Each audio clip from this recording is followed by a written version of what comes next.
السلام علیکم ورحمۃ اللہ وبرکاتہ۔ حیدرآباد کے منصف روز نامے میں مولانا حافظ و قاری سید صغیر احمد نقشبندی شیخ الحدیث جامعہ نظامیہ فرماتے ہیں، مذہب اسلام کی نشر و اشاعت کا آغاز 1400 سال قبل مکہ مکرمہ کی پاکیزہ سرزمین سے ہوا۔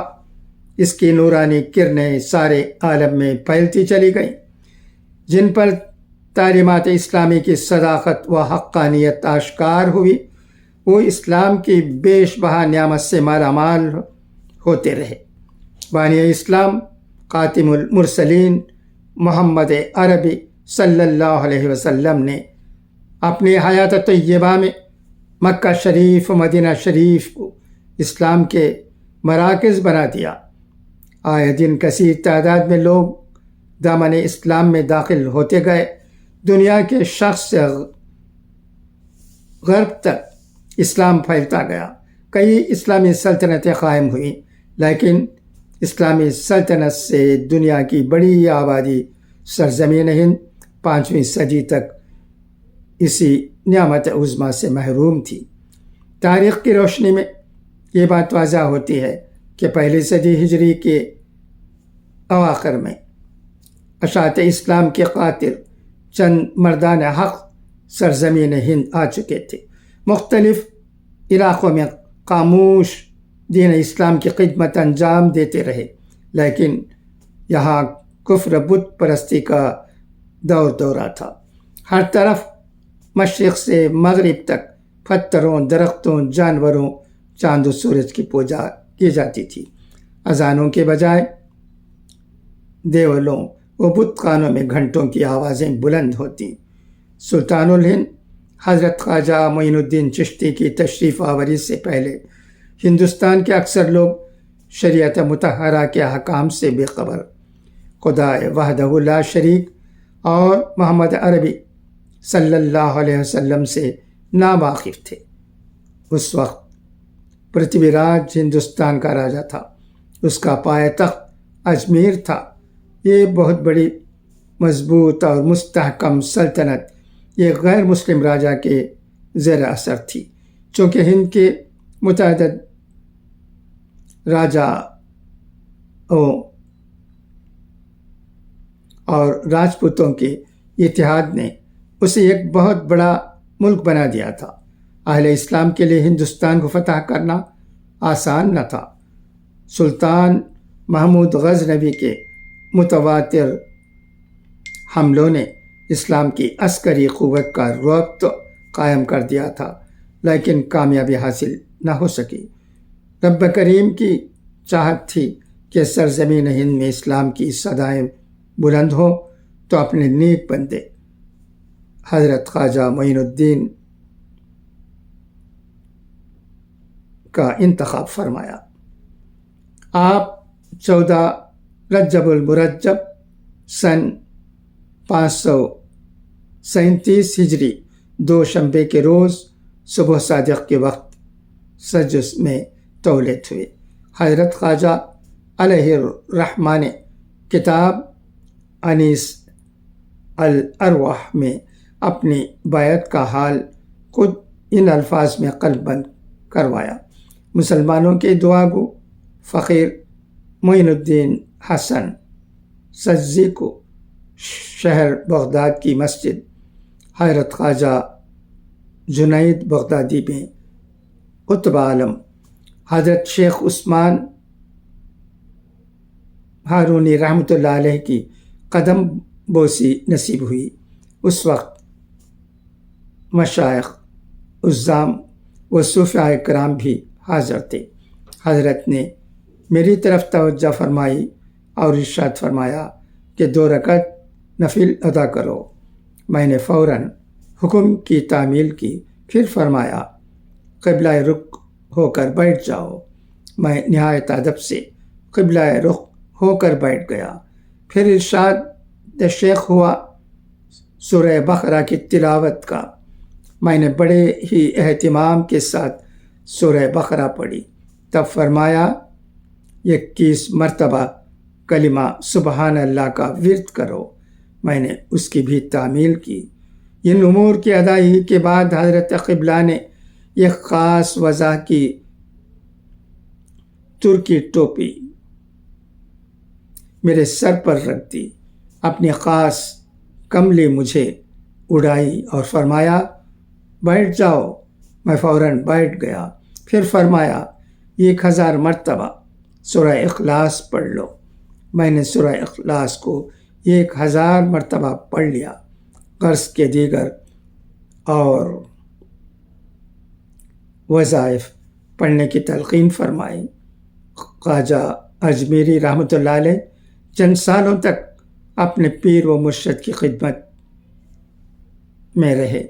حضرت خواجہ عثمان ہارونی رحمۃ اللہ علیہ نے آپ کو سند ولایت و خرقہ خلافت عطا فرمائی اور آپ نے اپنا مسلح، تعلیم اور عصا وغیرہ تبرکات پیران عظام بھی مرحمت فرمائے۔ سن 573 ہجری حضرت خواجہ معین الدین سنجی رحمۃ اللہ علیہ کو مکہ مکرمہ مدینہ منورہ کی حاضری نصیب ہوئی۔ مسجد نبوی میں عبادات و ریاضات میں مصروف رہے۔ وہاں کے قیام میں ایک ایسی نورانی گھڑی آئی جس میں رسول پاک صلی اللہ علیہ وسلم کی بارگاہ سے بشارت ملی۔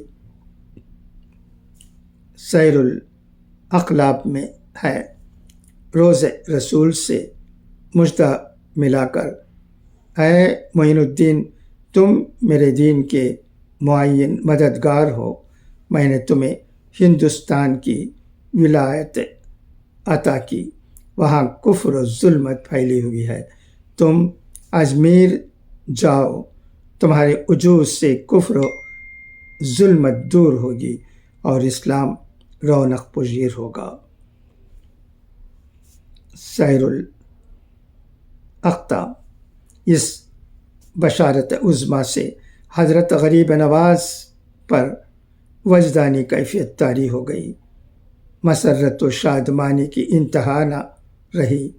بارگاہ نبوت سے مقبولیت کا مژدہ طریقت اور سلوک کی سخت منزلوں کا تحفہ تھا، لیکن وہ کچھ حیران و مترد بھی ہوئے کہ شہر اجمیر کہاں ہے، سمت سفر کیا ہوگی، مدینے سے اجمیر کی مسافت کتنی ہے، راستہ کے پیچ و خم کیا ہیں۔ اس فکر میں نیند آ گئی اور خواب میں تاجدار کونین حضرت محمد مصطفیٰ صلی اللہ علیہ وسلم کی زیارت کا شرف عظیم حاصل ہوا اور حضرت نے آپ کو ایک ہی نظر میں شرق سے غرب تک سارا عالم دکھا دیا۔ تمام بلاد و امصار آپ کی نگاہوں کے سامنے تھے۔ اجمیر، وہاں کا قلعہ اور پہاڑیاں نظر آنے لگیں۔ سرکار نے ایک انار عطا کر کے ارشاد فرمایا، ہم تمہیں خدا کے سپرد کرتے ہیں۔ جب بیدار ہوئے تو فرمان رسالت کے بموجب 40 اولیاء کے ساتھ ہندوستان کی طرف رخت سفر باندھا۔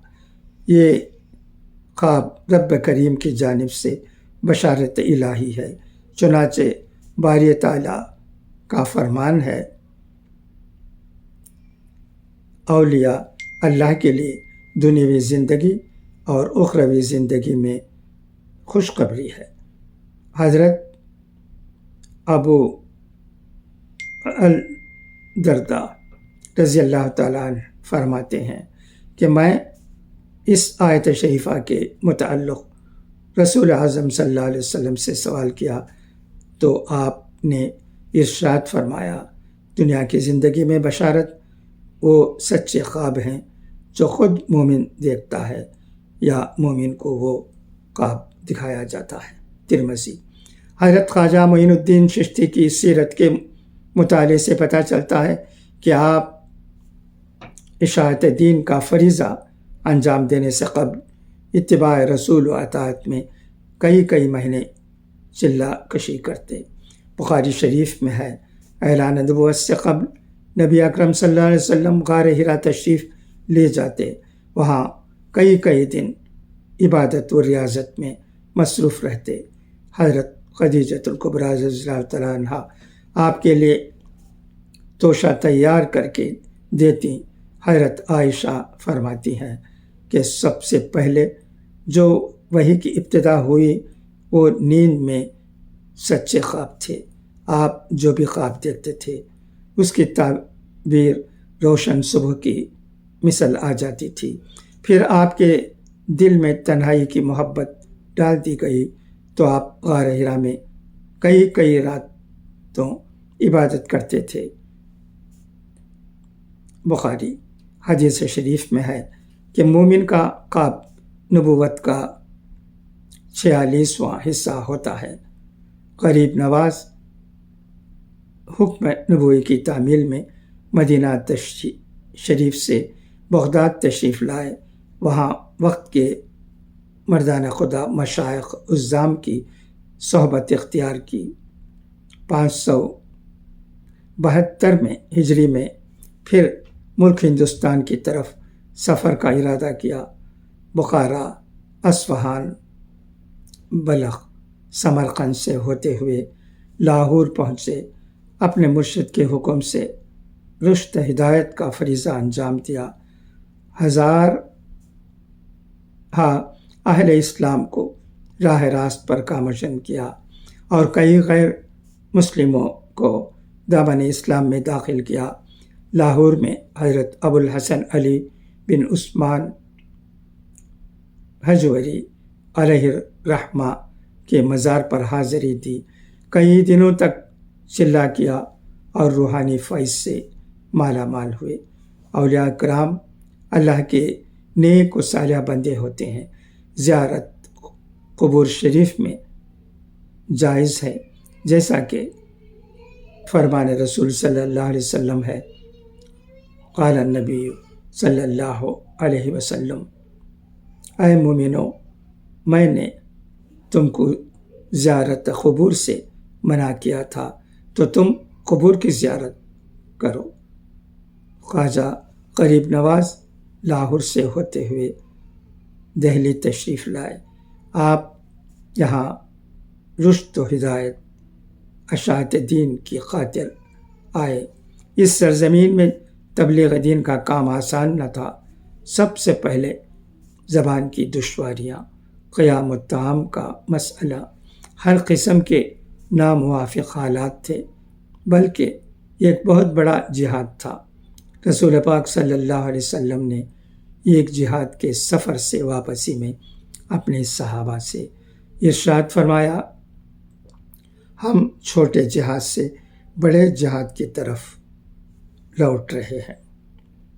صحابہ نے عرض کیا، یا رسول اللہ، جس جہاد میں ہم گئے تھے وہاں جانیں تلف ہوتی ہیں، لوگ زخمی ہوتے ہیں، مال ہلاک ہوتا ہے، اس سے بڑھ کر بھی اور کوئی جہاد ہے؟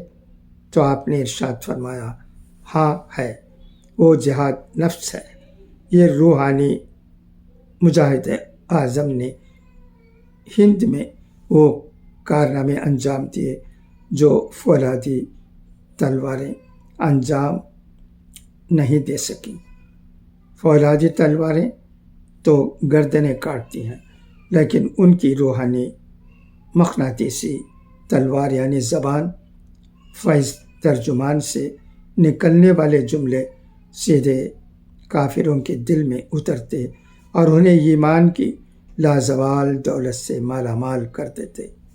آپ کی شیرین زبان سے جو ہدایتی کلمات نکلے وہ ہر ایک کے دل کو موہ لیتے اور انہیں اپنا گرویدہ بنا لیتے۔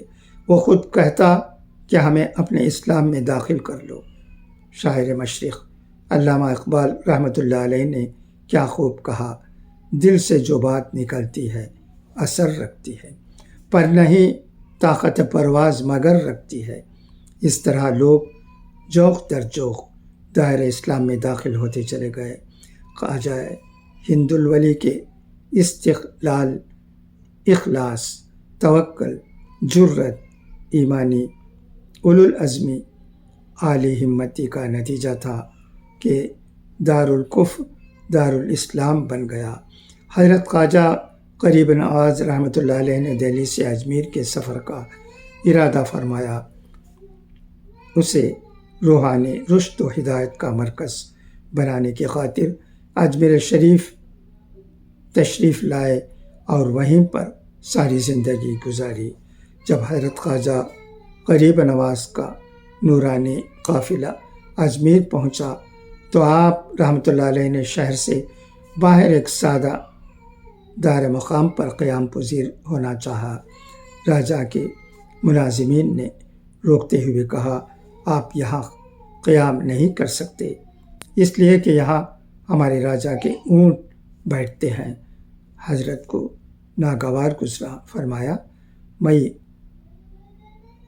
یہاں سے جاتا ہوں، تمہارے اونٹ بیٹھے ہی رہ جائیں گے۔ یہ فرما کر آپ کھڑے ہو گئے اور انا ساگر کے پاس تشریف لائے، جہاں اس وقت بت خانوں کی کثرت تھی۔ آپ نے ایک بلند مقام پر، جو اس وقت حضرت کی چلہ گاہ کے نام سے موسوم ہے، قیام فرمایا۔ جب شام ہوئی تو راجا کے اونٹ حسب معمول اپنی جگہ پر آئے اور بیٹھ گئے۔ حضرت کے ارشاد کے مطابق ایسے بیٹھے کہ بیٹھے ہی رہ گئے، اٹھانے پر بھی نہ اٹھے۔ ایسا محسوس ہوتا تھا کہ ان کے جسم زمین سے چپک گئے ہوں۔ صبح کے وقت جب شتربانوں نے اونٹوں کو اٹھانا چاہا تو وہ اٹھ نہ سکے۔ اس بات نے انہیں سخت حیرانی میں مبتلا کر دیا۔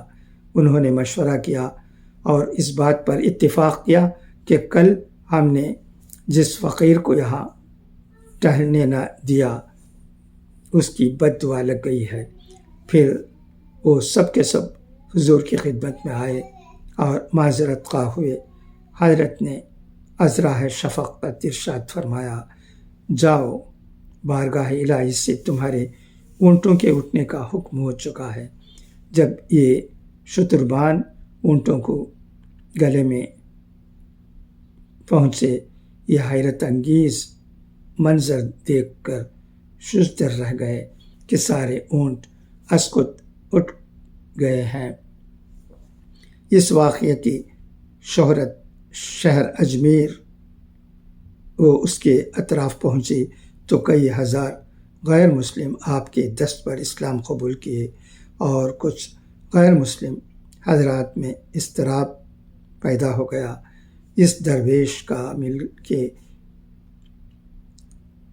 درود مسعود سے قدیم روایتی دھرم کی بنیادیں متزلزل ہونے لگیں۔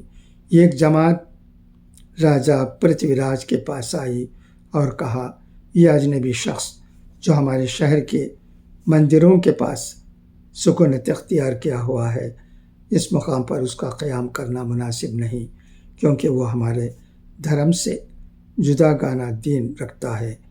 اس کے اخراج کا حکم صادر کرنا چاہیے۔ مہاراجا پرتھوی راج نے آپ کو یہاں سے نکالنے کی انتھک کوشش کی، لیکن وہ ناکام رہا۔ تب اس نے ملک کے باہر بڑے جادوگروں کو آپ سے مقابلہ کے لیے جمع کیا تاکہ ناکامی و رسوائی کے بعد یہ اسقط چلے جائے۔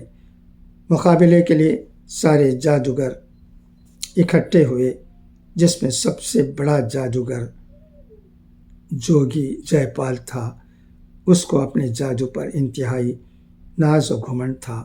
جب اس نے اور اس کے چیلوں نے حضرت خواجہ کے خلاف سحر کے کرشموں کا آغاز کیا تو پہاڑ کی بلندیوں سے ہزاروں کی تعداد میں زہریلے سیاہ سانپ لہراتے ہوئے حضرت خواجہ کی جانب بڑھے۔ آپ نے اپنے ارد گرد ایک حفاظتی دائرہ بنایا تھا وہ سارے سانپ دائرے کی لکیر کے قریب آ کر بے دم ہو کر رک گئے۔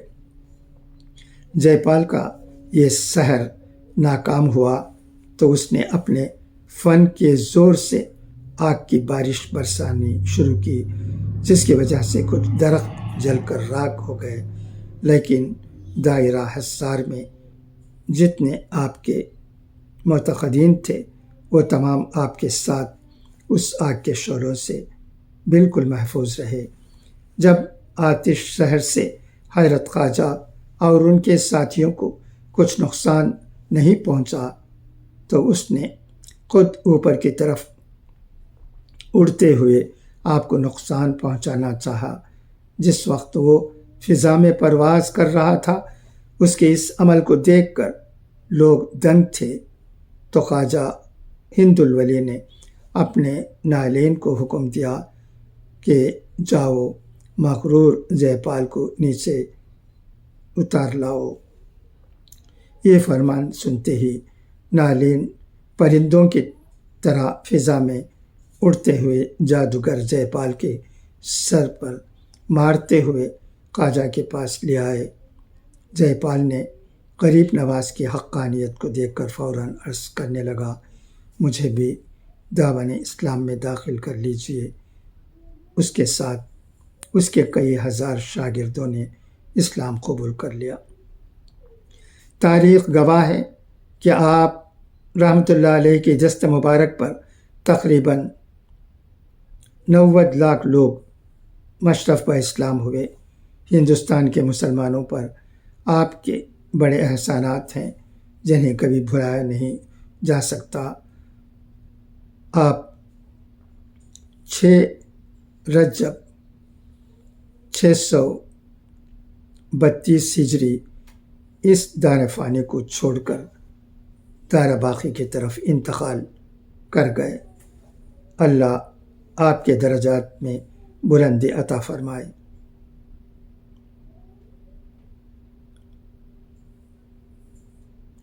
آمین بجاہ سید المرسلین۔